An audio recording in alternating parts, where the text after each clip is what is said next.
দৌলতপুরে যথাযোগ্য মর্যাদায় আন্তর্জাতিক মাতৃভাষা ও শহীদ দিবস পালিত হয়েছে। কুষ্টিয়া দৌলতপুর থেকে আব্দুল আলীম সাচ্চুর প্রতিবেদনে দেখুন বিস্তারিত।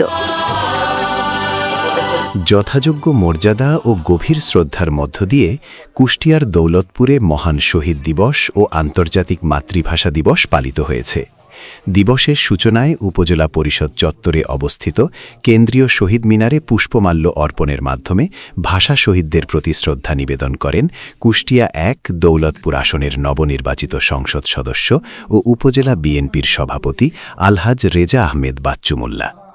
এরপর উপজেলা নির্বাহী অফিসার অনিন্দ গুহ, দৌলতপুর থানার অফিসার ইনচার্জ মোহাম্মদ আরিফুর রহমান, বীর মুক্তিযোদ্ধাবৃন্দ শহীদ বেদিতে পুষ্পস্তবক অর্পণ করেন। পরে শহীদ মিনার সর্বসাধারণের জন্য উন্মুক্ত করে দেওয়া হলে বিভিন্ন সরকারি ও বেসরকারি প্রতিষ্ঠান, রাজনৈতিক, সামাজিক, সাংস্কৃতিক, সাংবাদিক সংগঠন ও বিভিন্ন শ্রেণী পেশার মানুষ শহীদদের প্রতি শ্রদ্ধা নিবেদন করেন।